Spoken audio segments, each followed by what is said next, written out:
What's up, you guys? I'm Ashley Everett. I'm Julissa Prado. And this is Between Us Curls.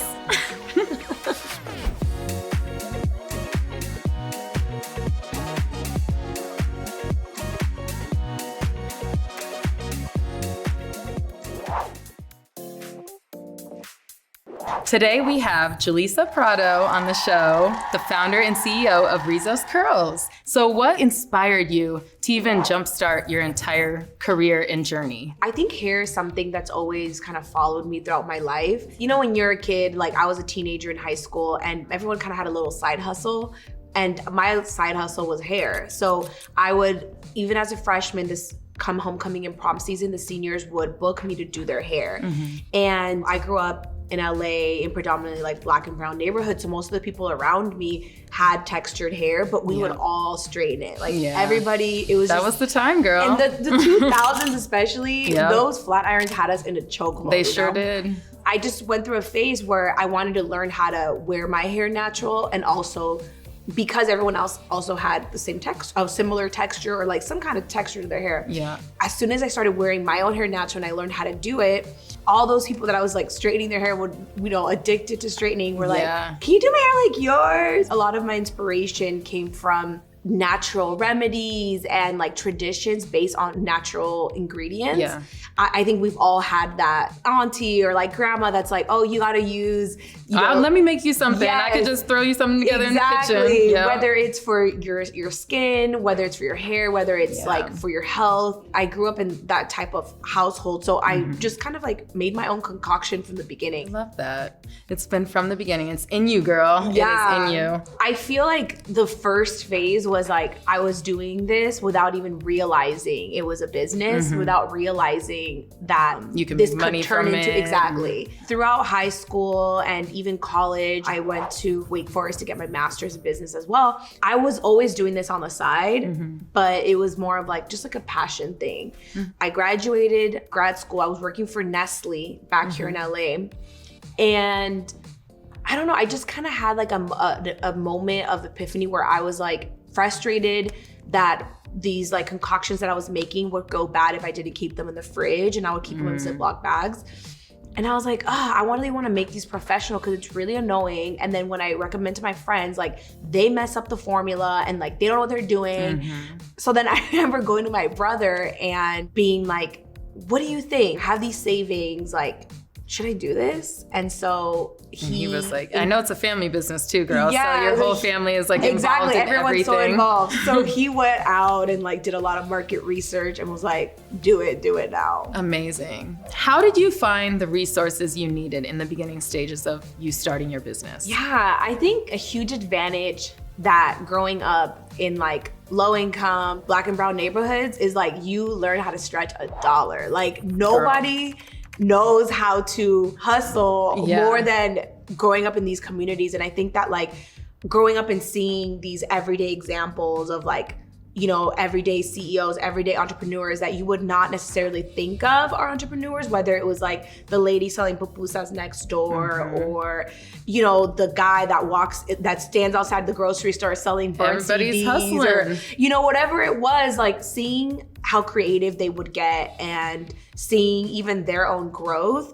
I think we're always examples of like, okay, you literally can have absolutely nothing and they're making something out of it. Absolutely. And also I think that in these communities, there's so much raw talent that goes unnoticed. And I feel like that's been kind of like our superpower, because even till this day, our full team, it's not even been on purpose, but like our full team are like Black and brown people from LA. And I think with my business, I'm Mexican, so we run deep. You know, I have so many cousins, and so everyone kind of played a role. So when we started off in the beginning, the drawing on my bottle, my cousin Vanessa drew that by hand. Raw talent, never had a class before, but like she literally drew this by hand and we scanned it. My headquarters was my Tío Juan's garage off of Washington and Crenshaw. He let me use this garage in the back. Everyone played a role in it. You had support, girl. The community was behind you and your family. That was one of the questions too. Was I was gonna ask who helped you along the way. Oh, girl. But everybody. Everybody. Yeah. I think that when I look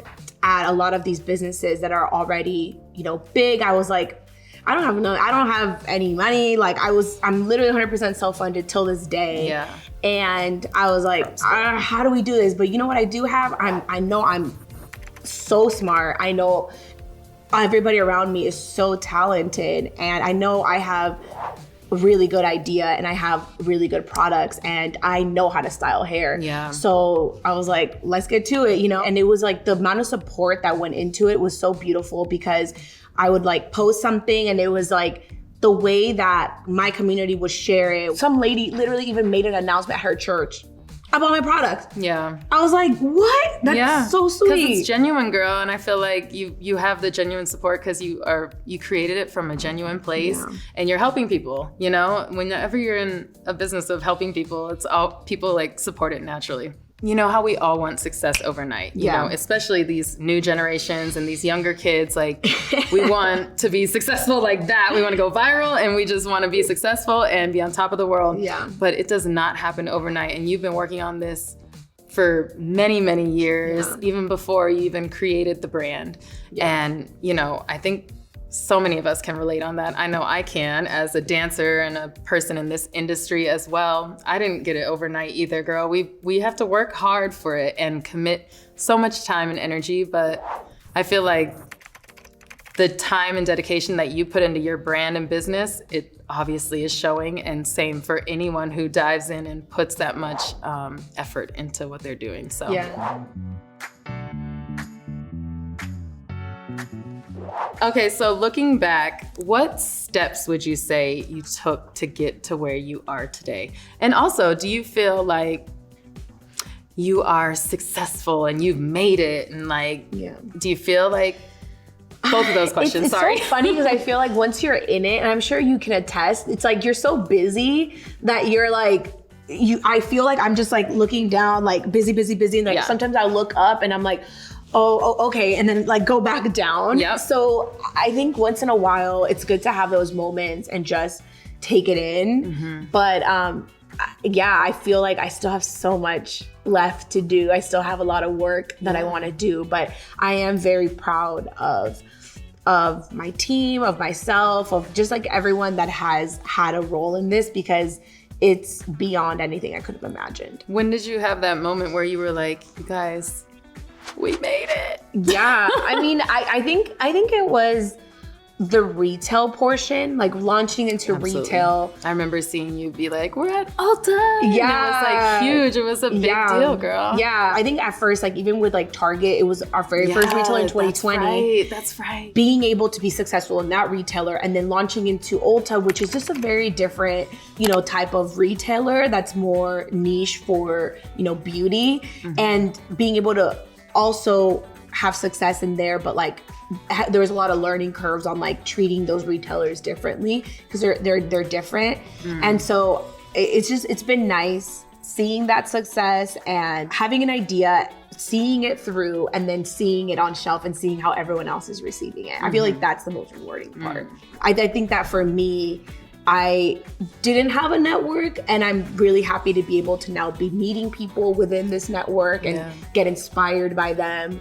I always tell people too, you have to be a sponge in every room and be willing to learn and soak up and absorb information that they are just don't even realize they're dropping, you know, like don't even realize that we're picking up gems left and right. Like, I could use that. Yep. Noted. Boom. Yeah. So I think, you know, what's so funny? I recently had this conversation that was like, what would you say is like the one quality that you think has helped you be successful? And I think, and I've always said this since I was young, is that I'm a really good learner. I hope I never lose that like thirst for just learning something and new. Always being a student. Exactly. Being a sponge in everything. Learning everywhere, in the classroom and in life, always. Literally. What would you say is the biggest difference you see in yourself from like when you started this entire journey and you now as a professional, successful, curly queen, entrepreneur, CEO, founder, all of that? What would you say is the biggest difference from that girl who was straightening people's hair? Literally. this is like a good and bad thing, but I think that little girl was just like so excited. I'm still excited, but I feel like that little girl was just like, I'm just happy to be here at every single stage. And I was just like so excited, and like it had a big level of like innocence. And I think that there's good qualities from that, but then there's also bad qualities in that you need to realize like, all right, let's be, look at all the risks that are going to be happening. Let's look at this, you know, seeing a more full picture. A bigger spectrum. So I think now I'm less trusting like I was before. I think before it was, you know, you could tell me anything and I'm like, oh wow, I believed it. Girl, I've been there too, it's okay. I think I used to be way more naive about everything. And I too. think now I'm more skeptical and just like ask more questions and less just like overly open with like my time where I am. And I think I also used to put myself in situations that weren't the most safe too, just in general, just by being naive and young. I think also now, I mean, obviously with age, we're older, we're mature, but like you have more to lose, girl. Yeah, you just like, have more to lose now. And what is one thing you'd like to leave with the viewers today? I think true peace and true happiness comes when you're able to authentically, unapologetically own whoever you are. Own and love whoever you are. So whether that is with your hair, whether that is with something about your personality, like your career, whatever it is, I think that I really encourage people to strive to do whatever you need to do so that you can just be you and be proud of that and own that, because that's where I feel like true peace and happiness comes from. And what's next for Julissa and Rizo's Curls? Well, I'm really excited about some new launches that we have coming this year. We actually are launching a few more products throughout the next quarter. Today, we actually just launched this one. Okay, today. Literally today. Love it. So this is our Hairscription 3-pack oil. We got the Detox, Strength, and Nourish. They're 100% natural essential oils. And it's almost like whether you need, depending on like what your ailment or concern is, if your hair is like breaking, okay, let's get the strength oil to help repair your ends. If your skin is like, I don't know, really dry, okay, the Nourish oil. If your scalp is flaky, the Detox. So, and because they're 100% natural essential oils, you could use them full body. So I actually have the Nourish oil on my face. Oh, come on, that's a good skin, girl. But yeah, and so my skin really loves carrot seed oil, which is one of the ingredients inside of the Nourish one. Got it. And yeah, so that's something I've been really excited about. Come on, we love it. We love it. Thank you so much for sharing everything and your journey, girl. It's been amazing just to hear and connect with you. We already know each other, obviously, have a friendship, but like just hearing you talk about the journey is like so inspiring for someone like me, and I already know the viewers as well. And likewise, I love seeing your journey and your growth and just how much class and confidence you bring to it. Thanks, girl. Appreciate it. I'm Ashley Everett. I'm Julissa Prado, and you got the scoop on Between Us Girls. Be sure to drop a comment below and let us know who you want to talk to next. Okay, are we ready? Sorry, I'm so annoying. Hey you guys, what's up? I'm Ava Pearl, founder of Curly Culture, a community for people with all types of curly hair, from a 2A to a 4C. Let us know what you guys want to see in the comments below, and we'll see you guys on our next episode. And don't forget to like, share, and subscribe to the channel.